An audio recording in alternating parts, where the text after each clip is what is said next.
Hello बच्चों, welcome in Charak medical and NCERT classes. बच्चों आज हम चैप्टर करेंगे hello alkene and hello arene. ये क्लास 12 का चैप्टर है। NCERT line by line chemistry first step series चल रही है। मतलब इस सीरीज़ में क्या है, हम एक एक लाइन एनसीईआरटी के एक एक लाइन एक एक वर्ड का डिस्कशन करते हैं। बहुत आसान भाषा में है, बहुत शुद्ध भाषा में है, बहुत ज़्यादा कन्फ्यूजिंग नहीं है। अगर आप नीट या आईआईटी के एस्पिरेंट्स हैं तो बहुत अच्छे से देख सकते हैं, क्योंकि आपको एनसीईआरटी लाइन बाय लाइन अगर आप पढ़ेंगे, चाहे आप बुक से पढ़ें और ये चाहे आप कोचिंग मटेरियल कोचिंग की वीडियोस से पढ़ें और चाहे मेरे यहाँ पे चैनल से पढ़ें, लेकिन आपको एनसीईआरटी लाइन बाय लाइन ज़रूर पढ़नी पड़ेगी, क्योंकि आईआईटी एडवांस, मेंस और नीट में 5-7 क्वेश्चन एग्जैक्ट लाइन से बहुत आसान भाषा में निकल आते हैं। मतलब एकदम सिंपल, जो आपने अगर पढ़ी है एनसीईआरटी लाइन बाय लाइन तो आपके वो 5-7 क्वेश्चन ईजिली हो जाएंगे। अब आप सोच रहे होंगे सर फिजिकल केमिस्ट्री में अगर आप नीट में देखो, बहुत आसान क्वेश्चन आते हैं, एकदम सिंपल लाइन से ही आते हैं। फॉर्मूला डालो फिर आंसर पाओ, इस तरह के क्वेश्चन है। ठीक है, तो बच्चों चलो शुरू करते हैं। ये पार्ट नंबर 2 है और मैंने एक पार्ट केमिकल इसका hello alkane and hello arene का कराया हुआ है। बाकी चैप्टर देख लेना, मैंने प्लेलिस्ट तैयार करी हुई है, उसमें कौन कौन से चैप्टर कवर हो गए हैं। मोस्टली काफ़ी चैप्टर आप देखोगे तो NCERT line by line first step series हो चुकी है। ठीक है बच्चों, चलिए शुरू करते हैं। तो हम शुरू करेंगे मेथड ऑफ प्रिपरेशन। मतलब क्या है, कैसे बनेगा, ये क्या मेथड है। Alkyl halide are best prepare from alcohol. तो एल्किल हैलाइड्स का बेस्ट मेथड है एल्कोहल से बनाना। विच आर इजीली एक्सेस, मतलब इजीली हो जाता है। द हाइड्रोक्सिल ग्रुप, मतलब जब इजीली का मतलब है, एक तो उसमें बहुत ज़्यादा कीमत नहीं लगती, दूसरा टेम्परेचर की बहुत ज़्यादा ज़रूरत नहीं होती, तीसरा प्रेशर की बहुत ज़्यादा ज़रूरत नहीं होती, है ना। तो ये मेन है। The hydroxyl group N alcohol is replaced by halogen on reaction with concentrated halogen acid, phosphorus halide और थायोनियल क्लोराइड। तो ये सब दिए हुए हैं, ठीक है। Thionyl chloride is preferred because the other two product are escape gases. Thionyl chloride, अच्छा ये देख लो जरा, ये गैस है, ये गैस है, सल्फर डाइऑक्साइड गैस है, HCl गैस है, तो ये क्या होगी, उड़ जाएगी। तो प्रोडक्ट क्या बन जाएगा, हेलो एल्केन। ये अल्कोहल है, ठीक है, ये थायोनियल क्लोराइड है, ठीक है। तो ये दोनों प्रोडक्ट जो बने वो गैस बन रहे हैं, तो चुपचाप उड़ जाएंगे, तो हमें प्रोडक्ट मिल जाएगा। Hence the reaction give pure alkyl halide, pure alkyl halide मिलता है। Phosphorus tribromide, phosphorus tribromide, ये PX3, चाहे PCl3 हो, PBr3 हो या PCl3, and try iodide, 3 iodide वाले भी चाहे, are usually generated in C2 produce in the reaction mixture, बन जाते हैं, ठीक है, रिएक्शन मिक्सचर में।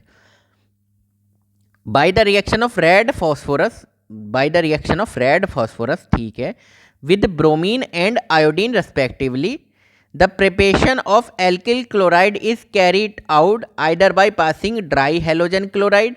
देखो द प्रिपरेशन, ये लाइन पढ़ो, the preparation of alkyl chloride is carried out, या तो कैसे बन रहा है, by passing dry hydrogen chloride, या तो dry hydrogen chloride HCl through a solution of alcohol, में HCl का ड्राई हेलोजन क्लोराइड डाला, और by heating the solution of alcohol in concentrated aqueous acid, ठीक है। तो ये आप समझ सकते हो। अब हम जरा रिएक्शन देखते हैं। ये क्या है, एल्कोहल है, ROH सिंपल, ये HCl डाला, ये जिंक क्लोराइड, और क्या HCl HBr जो भी RX बन गया, बस ये हटा और OH हटा और X आया, क्या है, OH हटा और क्या, X आया, सिंपल है, ज़्यादा कंफ्यूज नहीं होना। ROH sodium bromide sulphuric acid RBr, OH हटा और ये Br आया, RBr, ठीक। ये है फॉस्फोरस का ट्राई हैलाइड, ROH OH हटा और ये X आ गया। ये आपको थोड़ा सा याद कर लेना, यहाँ पे जब PX3 होगा तो H3PO3 बनता है, X क्लोरीन ब्रोमीन। PCl5 होता है तो POCl3 बनता है, ये Cl के ज़्यादा हो गए देखो, और ये मेन प्रोडक्ट हमारा ये हो गया, ठीक है बच्चों।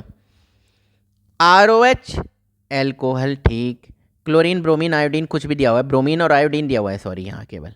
रेड फॉस्फोरस के प्रेजेंस में ये X2, और X2 क्या है, ब्रोमीन या आयोडीन केवल, किसकी, रेड फॉस्फोरस के प्रेजेंस में, तो क्या बन जाएगा, RX, याद कर लेना भाई। OH हटा और X आया, ठीक है।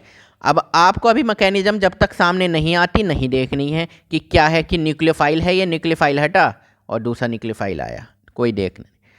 ROH SOCl2 ये बताया हुआ था, ये मेथड अच्छा है, मेथड बढ़िया है। क्या क्यों बढ़िया है? कि दोनों गैस बन रही हैं, ये दोनों जो प्रोडक्ट में बाकी जो प्रोडक्ट मिल रहे हैं, ये अगर हम बात करें ये वाले जो रिएक्शन है ये क्यों बढ़िया है? क्योंकि क्या बन रहा है, एक तो हमारा हेलो एल्केन मिल रहा है और सल्फर डाइऑक्साइड जो कि गैस होती है और हाइड्रोजन क्लोराइड जो कि गैस होती है। अब देख लो जरा, the reaction of primary and secondary alcohol with HX require the presence of catalyst zinc chloride चाहिए। तो प्राइमरी और सेकेंडरी एल्कोहल के लिए जब HX से रिएक्ट करेगा ये, तो क्या चाहिए? ये एक मिनट, एक मिनट, ये पहले तो सबको क्लियर कर देते हैं, ठीक है। अब ये जनाब क्या कह रहे हैं कि the reaction of primary and secondary alcohol with HX require the presence of catalyst zinc chloride with, ये जिंक क्लोराइड चाहिए किसके लिए? 1 डिग्री के लिए और 2 डिग्री के लिए, ठीक है sir. With tertiary alcohol 3 degree alcohol के लिए is conducted by simply shaking with concentrated HCl। तो उन्हें क्या करना है, सिंपल HCl को शेक कर रहे हो HCl के साथ 3 डिग्री एल्कोहल रूम टेम्परेचर पे, कोई बहुत ज़्यादा टेंशन नहीं लेने की, है ना। उसमें तो कैटलिस्ट भी चाहिए 1 डिग्री एल्कोहल के लिए और 2 डिग्री एल्कोहल के लिए कैटलिस्ट चाहिए, 3 डिग्री के लिए सिंपल HCl से शेक कर दो, तो क्या हमारा बन जाएगा हेलो एल्केन, ठीक है बच्चों। कांस्टेंट बॉइलिंग विद HBr, अगर आप HBr के साथ लगातार बॉईल करते जाओ 48% is use for preparing alkyl bromide, क्या बन जाएगा? Alkyl bromide. Good yield of Ri, अगर आपको आयोडाइड बनाना है, किसका? हेलो यानी आइडो एल्केन बनाना है, may be obtained by heating alcohol with sodium और पोटेशियम आयोडाइड, यानी कि सोडियम और पोटेशियम आयोडाइड के साथ क्या करो, may be obtain by heating alcohol with sodium potassium iodide in 95% phosphoric acid. कितने परसेंट लेना है? 95% फॉस्फोरिक एसिड लेना है, याद रहेगा। The order of reactivity of alcohol with a given halo acid is, देखो order of activity of alcohol with a given halo acid is, ये याद है 3 डिग्री 2 डिग्री और फिर उसके बाद है 1 degree. The method is not applicable for the preparation of aryl halide। तो ये एराइल ग्रुप में ये इससे ये क्लोरीन ब्रोमीन आयोडीन ये नहीं बन सकता, बिकॉज द कार्बन और oxygen bond in phenol has a ये एक minute has a partial double bond character and is difficult to break being stronger than a single bond. ये क्या कह रहे हैं सुन लो भाई, आप क्या कर रहे थे जब ROH में क्या डाल रहे थे? कुछ भी डाल रहे थे, मान लो PCl5 से ही कर रहे थे, तो ये जनाब आके या HX से कर रहे थे, ठीक, HCl से कर रहे थे, तो ये आके क्या करता था, ये Cl ग्रुप आके हटाता था और ये OH अपने आप चले जाते थे, तो RCl बन जाता था। मगर आप फिनॉल में नहीं कर सकते ऐसा, फिनॉल में नहीं कर सकते ऐसा, क्यों? ये देखो फिनॉल का ये है, ये OH है, तो ये जो OH है ये क्या करता है, ये डबल बॉन्ड करेक्टर आ गया ना यहाँ कार्बन और ऑक्सीजन के बीच, तो ये OH ग्रुप नहीं हट सकता इजीली, कि आप सोचो ये क्लोरीन आए एक न्यूक्लियोफाइल और इसको हटा दे, ठीक है, तो ये इजीली नहीं हो सकता। समझ में आ गया? चलो अब देखो जरा, अब एक बार बच्चों जरा थोड़ा सा एक चीज़ लुकास टेस्ट समझ लो, लुकास टेस्ट समझ लो क्या होता है। देखो ये क्या है, लुकास टेस्ट, ठीक है, समझ में आया। अब ये क्या है, ये एल्कोहल है हमारा ROH प्लस HCl, किसकी प्रेजेंस में? ZnCl2, ये ठीक है, तो क्या बन जाएगा, ये जाएगा और ये आएगा, तो RCl प्लस H2O, ठीक ठीक। अब ध्यान रखो 3 डिग्री एल्कोहल तुरंत क्या देता है? इंस्टेंट टर्बिडिटी, तुरंत टर्बिडिटी देता है। 2 डिग्री एल्कोहल क्या करता है? टर्बिडिटी आफ्टर 5 से 10 मिनट बाद टर्बिडिटी मिलती है। 1 डिग्री अल्कोहल क्या करता है? कोई टर्बिडिटी नहीं देता। ये आपको याद रखना है बच्चों, ठीक है? ठीक है बच्चों, तो लुकास टेस्ट रिलेटेड मैंने ये आपके नीट में आ सकता है। तो ये कैसे सबसे पहले इससे क्या पता चल रहा है? तो 1 डिग्री, 2 डिग्री और 3 डिग्री अल्कोहल का हम डिफरेंट कर सकते हैं कौन कौन सा है। अब तुरंत इसमें लुकास रिएजेंट डाला Lr। लुकास रिएजेंट क्या होता है? HCl concentrated plus zinc chloride ZnCl2। तो लुकास रिएजेंट डाला तो इंस्टेंट टर्बिडिटी मिल जाएगी किसकी? RCl की, ठीक। 2 डिग्री ROH डाला तो टर्बिडिटी मिलेगी 5-10 मिनट बाद किसकी? RCl की। 1 डिग्री अल्कोहल डाला तो कोई टर्बिडिटी नहीं, ठीक है? लुकास रिएजेंट होता है HCl कंसनट्रेट और जिंक क्लोराइड का, ठीक है बच्चों? ये मैंने आपको बता दिया। अब वैसे ये आपको थोड़ा सा ध्यान रख लेना, ये जो रिएक्शन है ना, ये याद रखो। तो हालांकि मैं एग्जैक्ट केवल और केवल NCERT लाइन बाई लाइन ही पढ़ा रहा हूँ, मगर थोड़ा सा जब आ गया है सामने तो पूछा जाता, कॉमन है ये। क्या ये? एक तो SN1 न्यूक्लियोफिलिक सब्सटीट्यूशन रिएक्शन होती है, मतलब कि ये X- जो अटैक करेगा तो ये कार्बोकैटाइन के थ्रू होगा। न्यूक्लियोफिलिक सब्सटीट्यूशन रिएक्शन हो रही है और क्या फॉलो करती है? कार्बोकैटाइन। कार्बोकैटाइन की क्या होती है स्टेबिलिटी? 3 डिग्री से कम, फिर 2 डिग्री और से कम 1 डिग्री। बस चलो, बहुत है इतना। अब डायरेक्ट आ जाओ फ्रॉम हाइड्रोकार्बन से, ठीक है? तो मेथड ऑफ प्रिपरेशन चल रहे हैं तो हाइड्रोकार्बन से। तो बाय फ्री रेडिकल हेलोजिनेशन। तो फ्री रेडिकल हेलोजिनेशन का क्या मतलब है? फ्री रेडिकल क्लोरीनेशन और ब्रोमिनेशन ऑफ एल्केन, या क्लोरीनेशन हो या bromination of alkene gives a complex. तो क्या देता है? कॉम्प्लेक्स देता है। तो मिक्सचर ऑफ, ये क्या है? Mixture of isomeric mono and polyhalo alkane, mono and polyhalo alkane which is difficult to separate as pure compound. वो क्या है? Difficult to separate as pure compound. आप सेपरेट का ईजिली कर मुश्किल है थोड़ा सा सेपरेट के लिए। Consequently the yield of any one compound is low. Unit 13 class 11। अब आप ये देख लो, ये क्या है? एल्केन है, ठीक है? और आपने क्लोरीन ली यूवी लाइट की प्रेजेंस में या हीट, ठीक है? ये डेल्टा इस तरह से लिखा हुआ। तो अब क्या हुआ? ये बना दिया, ये आ गई क्लोरीन आपकी, ये क्लोरीन आ गई। एक H हटा, यानी कि ये CH2, एक H हटा, ये H गायब हुआ, उसकी जगह क्लोरीन चिपक गई, ठीक है? और फिर ये नेक्स्ट प्रोडक्ट ये भी बन गया। अब थोड़ा सा इसमें 2-3 पॉइंटें नोट कर लेते हैं, ठीक है? एक एग्जाम्पल लेते हैं बच्चों हम। एक ली हमने मेथेन, सबसे आसान, प्लस क्लोरीन, ठीक?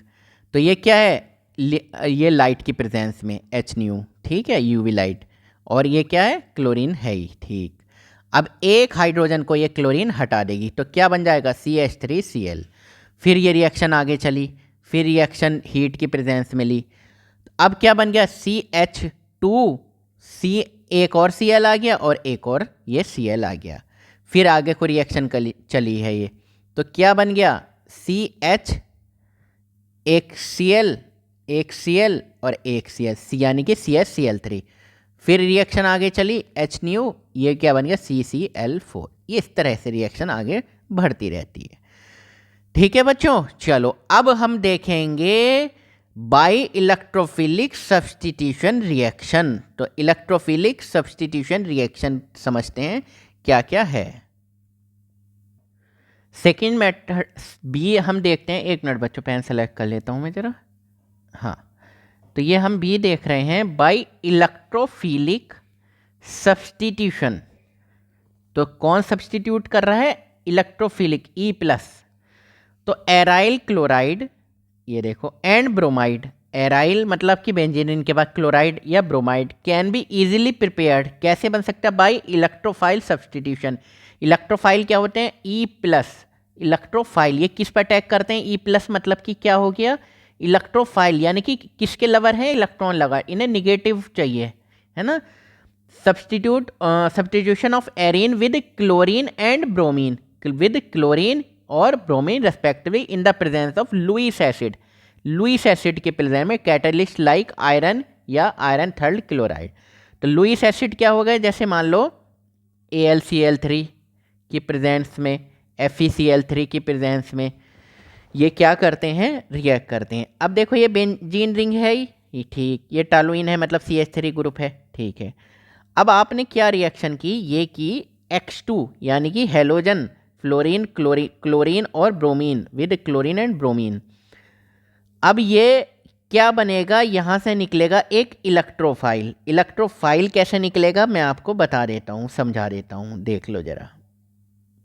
तो अब हम देखेंगे इसकी मैकेनिज़्म। तो मैकेनिज़्म में बस कुछ नहीं समझना, आपको ये समझना है कि ये E+ कैसे आया, इलेक्ट्रोफाइल कैसे जनरेट हुआ। भाई यहाँ तो क्लोरीन है, Cl है, Cl2 है, तो यहाँ तो कोई इलेक्ट्रोफाइल नहीं। इलेक्ट्रोफाइल मतलब क्या होता है, इलेक्ट्रोफाइल, इलेक्ट्रॉन के प्रति अफेक्शन। अब बेंजीन रिंग में तो बहुत सारा इलेक्ट्रॉन मिल जाएंगे, तो कहीं भी अटैक कर सकता है। तो ये कहाँ करेगा, ऑर्थो पोजीशन पे और पैरा पोजीशन पे, वो भी हम डिस्कस करेंगे। पहले हम डिस्कस करेंगे कि ये E+ कैसे बना। देखो ये बहुत ज़्यादा ऑकवर्ड सिचुएशन है, Cl2 है तो ये Cl और Cl इस तरह है, प्लस ये क्या है AlCl3 है ना, ये लुईस एसिड AlCl3, मतलब कि ये क्या है, लुईस एसिड, 2 इलेक्ट्रॉन ले सकता है, इलेक्ट्रॉन पेयर। तो ये जो क्लोरीन क्लोरीन होगा, ये दोनों बॉन्ड इधर को डोनेट करने के लिए ये इस तरह टूट जाएगा, ये Cl- और Cl+ में। तो ये तो Cl+ मिल जाएगा, और ये Cl- ये मिला के ये बन जाएगी, ये जो स्पीसीज है ये बनेगी AlCl4-, क्योंकि AlCl3 क्या था, ये था लुईस एसिड, तो हमारे पास Cl+ बन गई है। अब Cl+ बेंजीन रिंग के पास क्या होते हैं, इलेक्ट्रॉन्स होते हैं। बेंजीन रिंग के पास क्या होते हैं, इलेक्ट्रॉन्स होते हैं। तो कहाँ कहाँ, ऑर्थो पोजीशन पे और पैरा पोजीशन पे ये अटैक हो जाए कर देगा। तो ये देखो इलेक्ट्रॉन E+ क्या है, ये तो इलेक्ट्रॉन के प्रति अट्रैक्शन है, तो बेंजीन रिंग पर इलेक्ट्रॉन मिलेंगे, तो ये ऑर्थो पोजीशन पे और पैरा हेलो टॉलुइन ये बना लेगा प्रोडक्ट। अब हम थोड़ा सा ये और देख लेते हैं बच्चों कि इलेक्ट्रोफाइल क्या होते हैं और न्यूक्लियोफाइल क्या होते हैं। इलेक्ट्रो मतलब इलेक्ट्रॉन के प्रति, फाइल मतलब अफेक्शन, प्यार। तो इलेक्ट्रॉन के प्रति प्यार इसको शो करते हैं, मतलब जो पॉजिटिव होगा उससे ही तो प्यार होगा, मतलब इलेक्ट्रॉन की जिस पर कमी होगी तो इसे E+ से शो कर रहे हैं हम। और ये क्या है, न्यूक्लियोफाइल, ये मतलब न्यूक्लियस के प्रति प्यार, न्यूक्लियस मतलब पॉजिटिव के लिए प्यार, इसका प्यार है पॉजिटिव के लिए, ठीक है। तो इसे Nu से कर रहे हैं। इलेक्ट्रोफाइल मतलब इलेक्ट्रॉन के लिए प्यार, मतलब इलेक्ट्रॉन डेफिशिएंट है, ये इलेक्ट्रॉन की कमी है तभी तो प्यार है। इलेक्ट्रॉन लवर है ये, है ना। और जैसे इलेक्ट्रॉन मतलब पॉजिटिव है, ये Cl Br+ H+। कुछ ऐसे भी होते हैं पॉजिटिव, ये देखो C+, CO2 को ये इस तरह से, या पार्शियल पॉजिटिव चार्ज आ जाए। भाई ये पार्शियल पॉजिटिव चार्ज, ये भी तो इलेक्ट्रॉन की कमी है, इस पर भी तो इलेक्ट्रॉन की कमी है, ठीक है बच्चों। ये क्या है, न्यूक्लियोफाइल क्या है, इलेक्ट्रॉन रिच। न्यूक्लियोफाइल मतलब कि इलेक्ट्रॉन रिच है, इलेक्ट्रॉन रिच, तभी तो हम ये Nu-, इसको किससे प्यार है, इसको पॉजिटिव से प्यार है। यहाँ जहाँ जो इलेक्ट्रॉन डेफिशिएंट होगा उस पर ये अटैक कर देगा। अब देखो Cn- साइनाइड, Br-, OH-, और ये H2O, इस पे ये देखो ये माइनस तो नहीं है एकदम, लेकिन इस पे इलेक्ट्रॉन है आराम से, और ये NH3, ठीक है। तो ये मैकेनिज्म समझ लिया आपने, इलेक्ट्रोफाइल और न्यूक्लियोफाइल में भी अंतर समझ लिया। तो अब ये हम यहाँ से पढ़ते हैं, ortho and para isomer can be, जो ये ऑर्थो बना है और para isomer can be easily separated due to large difference in their melting point, उनका मेल्टिंग पॉइंट में बहुत फर्क होता है। Reaction with iodine are reversible in nature, अगर आप H2 मतलब क्लोरीन ब्रोमीन तो ठीक है, अगर आप आयोडीन लोगे I2 लोगे तो वो क्या करेगी, iodine reversible in nature, reversible हो जाएगी, मतलब पीछे दोबारा बैकवर्ड हो जाएगी, कैसे बैक चली जाएगी। रिक्वायर द प्रेजेंस ऑफ, अगर आपको कराना है तो आपको ऑक्सीडाइजिंग एजेंट चाहिए, नाइट्रिक एसिड या HiO4 टू ऑक्सीडाइज, जो Hi बनेगा ना, जो साथ में अरे एक CH3 से एक H निकला, ये सॉरी CH3 से कह रहा हूँ, एक मिनट, ये एक मिनट, ये यहाँ पर H था, ठीक है, तभी तो ये हटा और उसकी जगह ये H+ हटा और उसकी जगह क्या आया, X+ आया है, यही तो हुआ है ना रिएक्शन में, ठीक है। अब क्यों, क्योंकि क्या है ये इलेक्ट्रोफाइल, तो हाइड्रोजन H+ हटा और X+ आया है, तो ये सब्सटीट्यूट है, इलेक्ट्रोफिलिक सब्सटीट्यूशन रिएक्शन है ना, ठीक। तो एक तो H ये हो गया और एक Cl, मान लो HCl बना, HPr बना, सही है। अब जो Hi बना वो क्या करता है, रिवर्सिबल रिएक्शन हो जाती है, बैकवर्ड चली जाती है। लेकिन अगर हम इसको Hi को ऑक्सीडाइज कर दें, किससे, HNO3 से और HiO4 से, तो रिएक्शन फिर आगे चली जाएगी। फ्लोरो कंपाउंड जो फ्लोरो है, मान लो आप क्लोरो X2 में क्लोरो ले रहे हो और ब्रोमो ले रहे हो, अगर आप फ्लोरो करना चाह रहे हो F2 तो बहुत ज़्यादा रिएक्टिव होती है। Fluoro compound are not prepare by this matter, high reactivity of fluorine due to, fluorine क्या होती है, हाई रिएक्टिविटी। अब जरा नेक्स्ट रिएक्शन देख लो, सैंडमेयर रिएक्शन। सैंडमेयर रिएक्शन क्या है, जब एक प्राइमरी एरोमेटिक एमीन, ये है एरोमेटिक रिंग है ये, और ये क्या हो गया, ये क्या है, एमीन है, तो ये कौन सा है, एरोमेटिक एमीन है, और कौन सा वाला है ये, primary.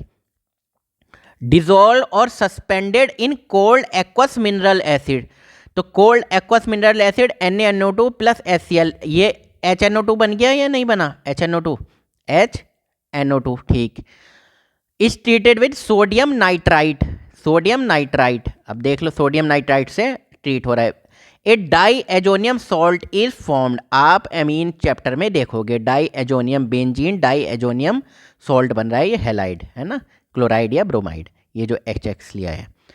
Mixing the solution of freshly prepare diazonium salt with cuprous chloride, अगर आप क्यूप्रस क्लोराइड CU2Cl2 से रिएक्ट करते हो तो क्या होगा, और cuprous bromide result in the replacement of diazonium group by Cl, तो क्या हट जाएगा, ये हट जाएगा और क्या आएगा, X आ जाएगा, चाहे वो क्लोरो हो ब्रोमो हो। ठीक है, तो समझ में आ गया बाई क्लोरीन या ब्रोमीन। अब दोबारा से समझ लो एक बार, ये क्या कह रहे हैं, ये कह रहे हैं कि भाई प्राइमरी एमीन है, ठीक है, सैंडमेयर रिएक्शन, ये प्राइमरी एमीन है, ठीक है, इनकी रिएक्शन NaNO2 प्लस HX की प्रेजेंस में करा दिया आपने, नॉर्मल 273 टेम्परेचर के आसपास, तो ये डाई एजोनियम सॉल्ट बनता है, ये N2 प्लस और Cl माइनस ये बनता है। अगर आप इसकी कुप्रस क्लोराइड Cu2Cl2 या Cu2Br2 कुप्रस ब्रोमाइड से कराते हैं तो क्या बन जाता है, तो ये पूरा एजो ग्रुप तो हट जाता है, कुप्रस क्लोराइड से कराया तो क्या आ गया, क्लोरोबेंजीन, ये रहा क्लोरो, और अगर आपने कुप्रस ब्रोमाइड से कराया तो ये बेंजीन रिंग पे ये आ जाएंगे ब्रोमो, बस ये सैंडमेयर रिएक्शन है। ठीक है, और हाँ ये देखो एजो ग्रुप से ये N2 अलग हो जाती है, ये N2 क्या हो जाती है, अलग हो जाती है। समझ में आ गया आपको बच्चों, चलो अब एक और, रिप्लेसमेंट ऑफ डायोएजोनियम ग्रुप, अगर आप डायोएजोनियम ग्रुप को रिप्लेस कर रहे हो by iodine, potassium iodine, does not require the presence of cuprous halide, तो आपको क्यूप्रस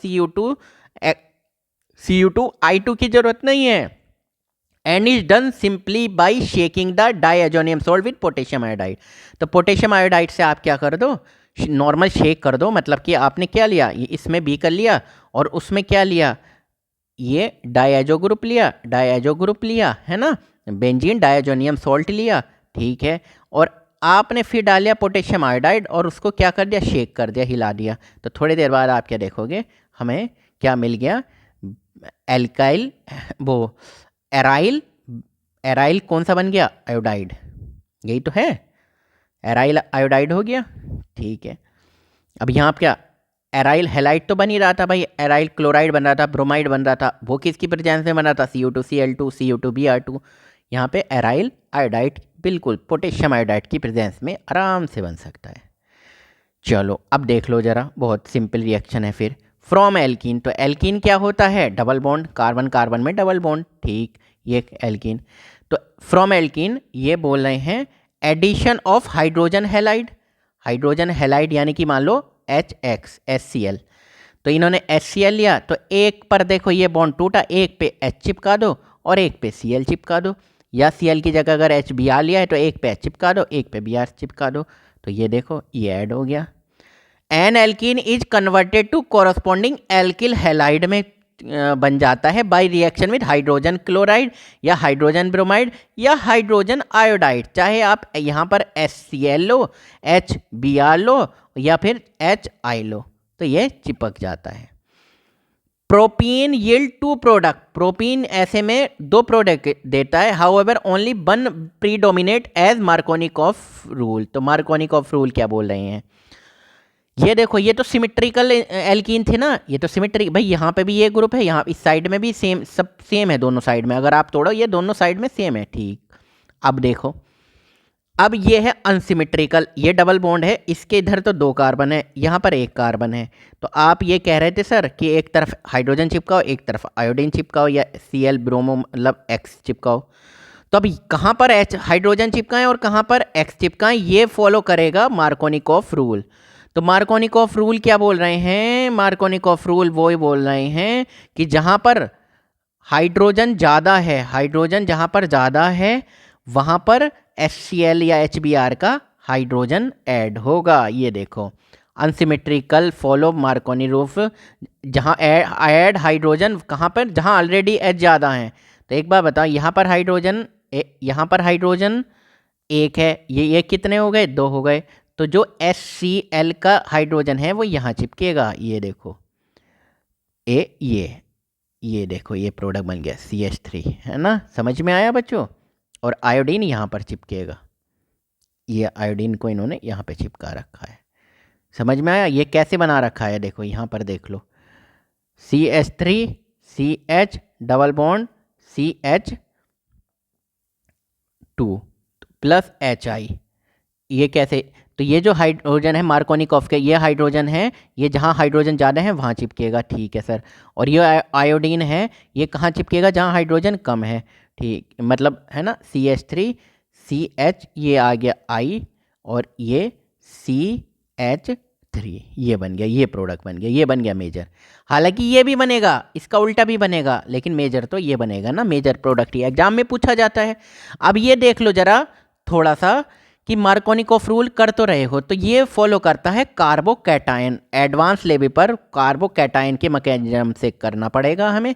और कार्बोकैटायन का आपको पता होगा कि कार्बोकैटायन में हाइड्रोजन शिफ्ट होता है, H- शिफ्ट होता है, मिथाइल शिफ्ट होता है ना, ये ध्यान रखना पड़ेगा आपको। दूसरी चीज़, कार्बोकैटायन का मैकेनिज्म 3 डिग्री 2 डिग्री और 1 डिग्री फॉलो होता है, ठीक है, ये स्टेबिलिटी में। अब अगर हाइड्रोजन ब्रोमाइड दिया हुआ है, जैसे आपको क्या दिया हुआ था, HI दिया हुआ है ये, तो अगर HI की जगह H हाइड्रोजन ब्रोमाइड दिया हुआ होगा और प्लस पर ऑक्साइड दिया होगा, तो इसे बोलते हैं पर ऑक्साइड इफेक्ट। इसमें एंटी मार्कोनी एंटी मार्कोनी, जैसे यहाँ मार्कोनी कोव रूल लग रहा है, वहाँ पे लगता है एंटी मार्कोनी, तो इसे बोलते हैं खराश इफेक्ट। मतलब एंटी मार्कोनी क्या है, सपोज करो यही रिएक्शन है, तो ये लिया है HBr और यहाँ लिख दिया परऑक्साइड, ठीक।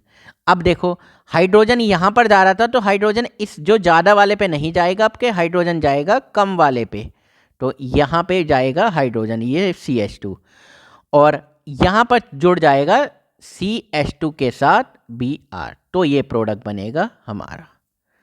तो मार्कोनिकॉफ रूल तो क्या हो गया, आप देख लो जरा शॉर्ट में, मार्कोनिकॉफ रूल क्या हो गया, ये मार्कोनिकॉफ रूल क्या हो गया कि जब एल्कीन है, तो एल्कीन के जो डबल बॉन्ड हैं, तो मार्कोनी रूल क्या कहोगे, हाइड्रोजन कहाँ, वहाँ ऐड करो एल्कीन के जहाँ हाइड्रोजन ज़्यादा हो, ये तो हो गया मार्कोनिकॉफ रूल।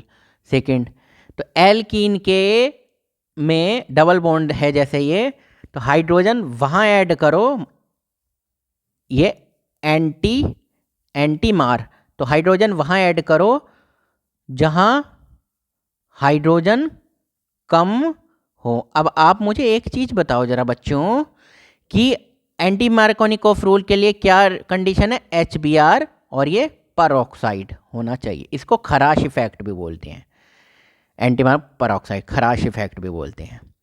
चलो कोई बात नहीं, जो भी इफेक्ट बोलते हैं। अब क्या है, हेलोजन एक्सचेंज कर लो जरा। आपके पास ये समझ लो CH3Cl था एक प्रोडक्ट, तो alkyl iodide are often prepare by the reaction of alkyl chloride या ब्रोमाइड है आपके पास, CH3Cl है, with NaI in dry acetone, और आपने उसकी सोडियम आयोडाइड से किसकी प्रेजेंस में, ड्राई एसीटोन की प्रेजेंस में रिएक्शन की, ठीक है, ड्राई एसीटोन की प्रेजेंस में रिएक्शन की। तो ये R यानी CH3 और ये I CH3I हमारा प्रोडक्ट बन गया, और ये NaX बन गया। तो NaCl या sodium bromide thus formed is precipitated in dry acetone. तो Na क्या बचेगा यहाँ पर, NaCl या NaBr, ये बच जाएगा भाई। X क्या थे, क्लोरीन थे या ब्रोमीन थे, तो ठीक है। तो क्या बच गया, NaX बच दिया, ठीक, यानी कि NaCl बच गया या फिर NaBr बच गया, किस में, ड्राई एसीटोन में, और वो नीचे बैठ जाएगा। प्रेसिपिटेट मतलब नीचे बैठना, सॉलिड पार्टिकल की तरह। It facilitate the forward reaction according to Le Chatelier principle. तो ये ली शैटलियर प्रिंसिपल क्या था कि भाई आप अगर प्रोडक्ट बना है कुछ और प्रोडक्ट को आप निकाल दो, बाहर कर दो, क्या कर दो, बाहर कर दो, भाई A बना प्लस B बना और ये क्या बन रहा है, C प्लस D बन रहा है, ठीक। अगर आप C को निकाल दोगे तो इक्विलिब्रियम को क्या लगेगा, प्रोडक्ट बन रहा था, इक्विलिब्रियम को क्या लगेगा कि भैया C अभी बना नहीं है, आगे बढ़ो, तो रिएक्शन बढ़ती चली जाएगी। और D को निकाल दोगे तो रिएक्शन फिर बढ़ती चली जाएगी। अगर A को और डाल दोगे तो क्या होगा, अगर A को डाल दोगे तो A कंज्यूम होने लगेगा जाके, B डाल दोगे तो B कंज्यूम होने लगेगा। अगर A को निकाल दोगे, रिएक्टेंट को निकाल दोगे तो रिएक्शन पीछे चली जाएगी, रिएक्शन को लगेगा अरे भाई रिएक्टेंट की कमी हो गई है। चलो, the synthesis of alkyl fluoride, alkyl fluoride जब बनाना है आपको CH3F इस बेस्ट, या मतलब RF कह लो, वो तो कोई सा भी, is best accomplish by heating an alkyl chloride या ब्रोमाइड की प्रेजेंस में, या एल्काइल क्लोराइड ब्रोमाइड की प्रेजेंस में, ये रहा है ना, एल्काइल क्लोराइड या ब्रोमाइड की प्रेजेंस में मेटेलिक फ्लोराइड यूज करते हैं, such as AgF, HgF2, COF2, SbF3। The reaction is term as Swarts reaction. तो जरा स्वार्ट्स रिएक्शन पे ध्यान दे लो, ये हेडिंग डाली हमने स्वार्ट्स रिएक्शन। ये क्यों मैं इस तरह से एक नाम के बाद दोबारा बताता हूँ, क्योंकि आपको ताकि मैक्सिमम याद रहे कि सर ने कराई थी। तो आपने लिया मान लो CH3Br, ठीक है। अब आपको इसमें चेंज करना है कि आपको फ्लोराइड लाना है, तो कौन कौन से होने चाहिए, इन the presence of metallic fluoride. तो मेटेलिक फ्लोराइड, अब यहाँ पर क्या क्या होना चाहिए, या तो हो A सिल्वर का फ्लोराइड, ठीक, या फिर हो मरकरी का Ag2F2, कोबाल्ट का COF2 और एंटीमनी का SbF3। तो ये ब्रोमाइड निकलेगा और F2 आएगा, ये ब्रोमाइड निकलेगा, ये F2 आएगा, ये ब्रोमाइड निकला ये वाला और या ये वाला, कोई सा भी एक ले सकते हो।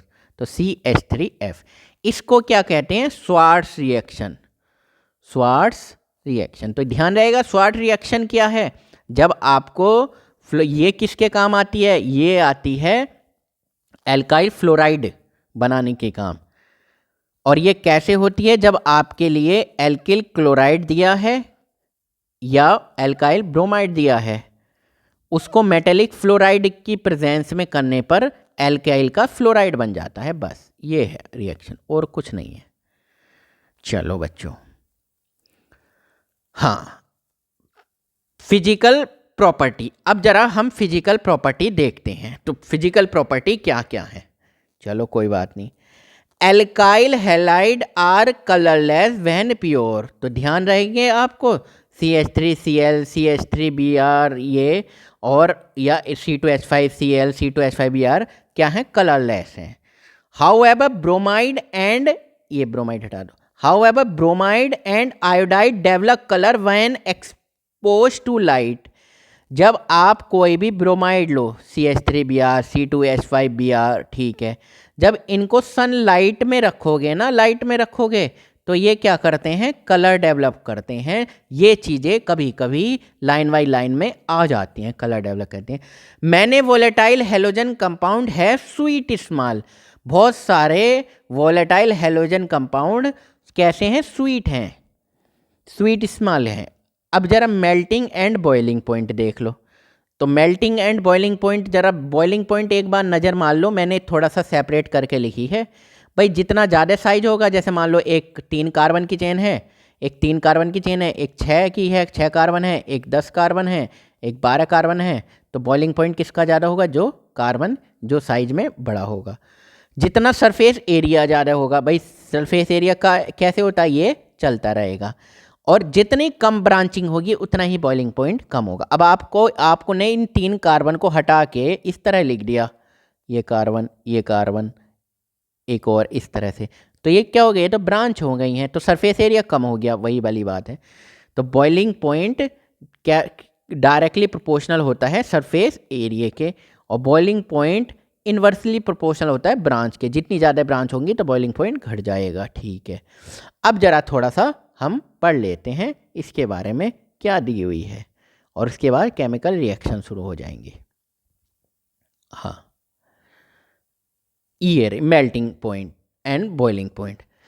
CH3 में मिथाइल, एक मिनट, हाँ, methyl chloride CH3Cl, methyl bromide CH3Br, C2H5Cl ethyl chloride, और सम क्लोरोफ्लोरोमेथेन, तो और chlorofluoromethane are gases at room temperature.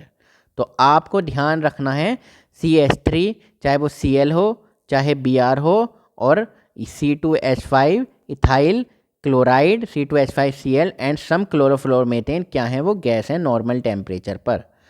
Higher membrane are liquid, higher membrane कह रहा हूँ, हायर मेंबर जो और 4 carbon 6 carbon 6 carbon 8 carbon 10 carbon वो लिक्विड हैं, और ऊपर सॉलिड हैं।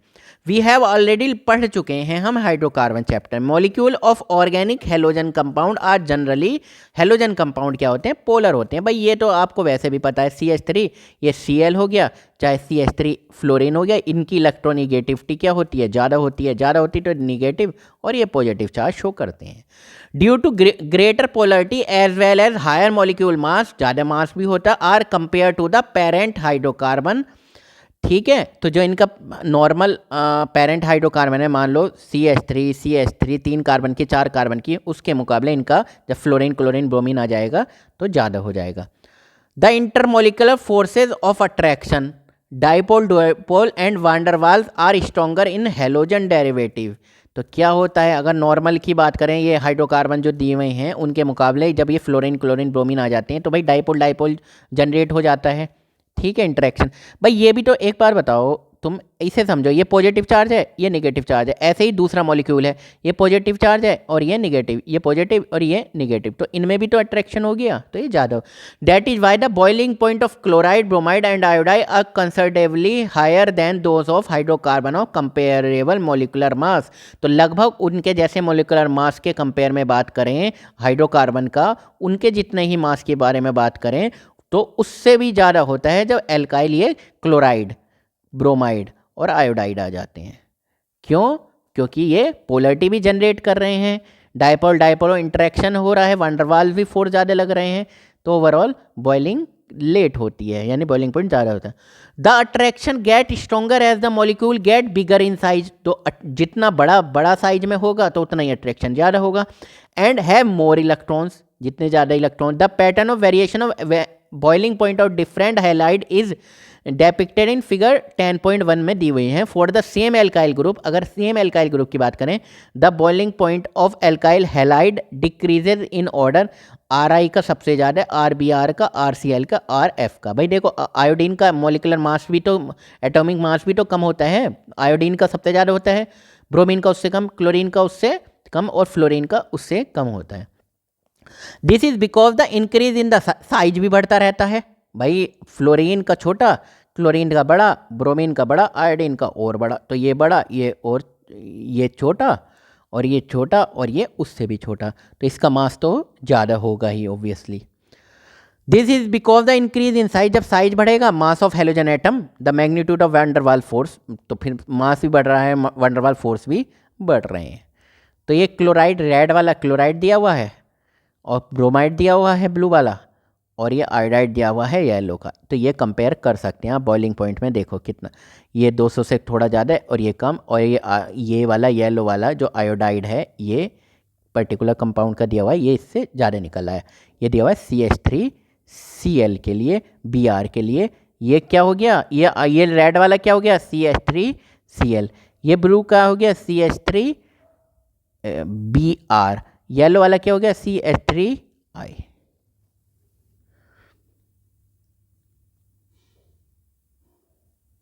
ठीक, the boiling point of isomeric halo alkane, तो अब आइसोमेर की बात कर रहे हैं, तो boiling point of isomeric halo alkane decreases with increase in the branching.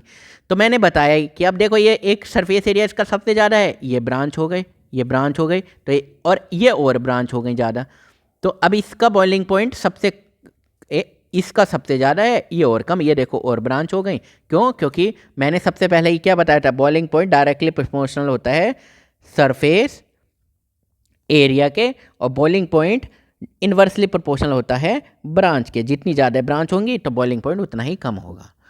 Boiling point of isomeric dihalobenzene are very nearly the same, however the para isomer are high melting. देखो para वाला आइसोमर जो है high melting as compare to their ortho and meta isomer.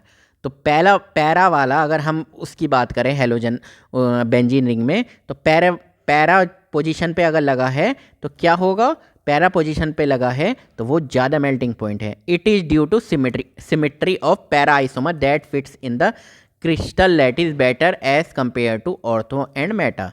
अब एक ये लगा है, एक आप एक ग्रुप ये देख लो कोई सा एक, या ये ऑर्थो पे लगा, ये एक मेटा पे देख लो, ठीक है, ठीक है, इसके कंपेयर में, ठीक, इसके आप मुझे एक बात बताओ, ये जो है इसका जैसा ही सेम इधर होगा, ठीक, ये होगा, तो एक पर्टिकुलर लैटिस बन जाएगी, ये इसकी पर्टिकुलर सिमेट्री प्रॉपर नहीं बनेगी। ऐसे ऐसे मॉलिक्यूल भी तो हजारों होंगे ना, लाखों करोड़ों होंगे, लेकिन इसकी सिमेट्री नहीं बनेगी इसकी, तो इस वजह से मेल्टिंग पॉइंट इसका पर्टिकुलर ज़्यादा होता है। देख लो ज़रा एक बार, ये देखो ये ऑर्थो पे लगा है, ये मेटा पे लगा है, और ये पैरा पे लगे हैं। मेल्टिंग पॉइंट देखो 256, अब ये 249, ये 323, इस जैसे और भी होंगे, इस जैसे और भी होंगे, तो बहुत सिमेट्री अच्छे से बन जाएगी, एक पर्टिकुलर क्रिस्टल लैटिस बन जाएगी। Bromo iodo and polychloro derivative of hydrocarbon are heavier than water, तो समझ रहे हो वाटर से ज़्यादा भारी होते हैं। Density, the density increases with increase in the number of carbon atom, तो ठीक है जी, डेंसिटी डायरेक्टली प्रोपोर्शनल है नंबर ऑफ कार्बन एटम, एक कार्बन एटम, ठीक है, कॉमा हेलोजन एटम और atomic mass of the halogen atom, तो कॉमा हेलोजन एटम कॉमा क्या है, atomic mass of halogen atom, मतलब फ्लोरीन का कम है, क्लोरीन का और ज़्यादा होगा, ब्रोमीन का और ज़्यादा होगा, और आयोडीन का सबसे ज़्यादा होगा। तो ये नज़र भी आ रहे हैं, ये जनाब देख लो आप। कंपाउंड डेंसिटी देख लो इनकी ज़रा, NC3H7Cl है, ये Br है, Br क्लोरीन है, ब्रोमीन है और आयोडीन है। ये देखो क्लोरीन की डेंसिटी, जब क्लोरीन वाला था डेंसिटी कम है क्योंकि एटॉमिक मास क्लोरीन का कम है, ब्रोमीन का एटॉमिक मास क्लोरीन से ज़्यादा है, तो ये देख लो आयोडीन का कितना ज़्यादा है, तो ये देख लो 1.747, ठीक है। चलो अब कोई बात नहीं, अब सॉल्युबिलिटी और देख लो भाई, कहाँ पानी में घुल रहे हैं, किस में। The halo alkane are very only very slightly, हल्के से सॉल्युबल हैं पानी में। मतलब क्या है, आपने हेलो एल्केन को पानी में डाला तो थोड़े से सॉल्युबल हैं, ठीक है। In order for halo alkane to dissolve in water, energy is required to overcome the attraction between the halo alkane molecule and break the hydrogen bond between water molecule. तो वाटर के molecule में क्या होती है, hydrogen bonding होती है, halo alkane के bond तोड़ने के लिए भी एनर्जी चाहिए, तो सॉल्युबिलिटी कम है। लेस एनर्जी, कम एनर्जी रिलीज होती है। भाई कोई भी चीज़ आप बह रहे हो सॉल्वेशन पे डिपेंड होती है, अगर मतलब जैसे आपने कोई भी कंपाउंड लिया, यहाँ पर ये क्या लिया, कंपाउंड लिया कोई भी एक्स, ठीक है, चलो बाई ले लो कभी आपको क्लोरीन, बाई आपने कंपाउंड लिया और इसमें क्या डाला हुआ है, इसमें पानी, तो ये क्या होगा, तो बाई कंपाउंड पहले तो आयनिक फॉर्म में टूटेगा, ठीक है, तब जाके क्या होगा, इनके वाटर के मॉलिक्यूल क्या करेंगे, इसको घेरेंगे, जैसे प्लस वाला ये माइनस को घेरेगा, माइनस वाला प्लस को घेरेगा, तो एक एनर्जी निकलती है, बॉन्ड टूटते हैं, पहले क्रिस्टल टूटता है, फिर सॉल्वेशन होती है एनर्जी, हाइड्रेशन एनर्जी। तो अगर एनर्जी अच्छी खासी निकल रही है, आप ये ध्यान कर लो, एनर्जी अगर ज़्यादा निकल रही है तो वो अच्छे से अपना डिजोल्व हो जाता है, घुल जाता है। अब लेस एनर्जी कम निकलती है when new attraction are set up between the halo alkane and water molecule. तो जब नए बॉन्ड बनते हैं, यानी कि हेलो एल्केन में अपने बॉन्ड हैं, हेलो एल्केन के अपने बॉन्ड हैं, हेलो एल्केन में अपने मॉलिक्यूल में अपने अपने बॉन्ड हैं, वाटर में कौन सा हाइड्रोजन बॉन्डिंग होती है, वाटर के मॉलिक्यूल में बॉन्डिंग है। तो जब हेलो एल्केन और H2O के मॉलिक्यूल बनते हैं, उनका जो बॉन्ड बनना चाहिए उसमें जो एनर्जी रिलीज हो वो ज़्यादा होनी चाहिए इनके पर्सनल की बॉन्डिंग से ज़्यादा, लेकिन बहुत कम ही रिलीज होती है। As these are not strong as the original hydrogen bond in water, as a result solubility of halo alkane in water बहुत कम सॉल्युबल होते हैं। However halo alkane tend to dissolve in organic solvent में ये dissolve चाहते हैं, because the new intermolecular जो नए बॉन्ड बनेंगे attraction between halo alkane and solvent molecule have much the same strength as ones being broken in separate halo alkane and solvent molecule. तो भाई आप ओवरऑल ये याद रखो, कुछ फालतू की चीज़ें याद नहीं रखनी, आपको ये याद रखनी है अगर आपने कोई भी कंपाउंड वाटर में डिजोल्व किया तो वाटर में यानी कि H2O में डिजोल्व करने से पहले एक बॉन्डिंग होगी, बॉन्ड हाइड्रोजन बॉन्ड वगैरह रहती, फिर वंडर वाल फोर्सेज वगैरह रहते हैं, मॉलिक्यूल में अट्रैक्शन रहता है। अब एक कंपाउंड कोई भी बाई है तो बाई के बीच में बॉन्डिंग होती है, बाई के बीच में बॉन्डिंग होती है, ठीक। अब जब अगर घुल रहा है अच्छे से तो क्या होने चाहिए, वाटर के में और बाई के मॉलिक्यूल ये बाई में अच्छे से बॉन्डिंग प्रॉपर हो जानी चाहिए और एनर्जी निकलनी चाहिए। अगर जितनी ज़्यादा एनर्जी निकलती है उससे क्या मतलब है कि हाँ आप कह सकते हो सॉल्युबल है, तो ये कम एनर्जी निकलती है जब पानी में घोलते हैं, किसको, हेलो एल्केन वगैरह, ये हेलो कंपाउंड को। चलो अब हम बात करते हैं chemical reaction of halo alkene. ठीक है बच्चों, तो अब हम बात करते हैं रिएक्शन ऑफ हेलो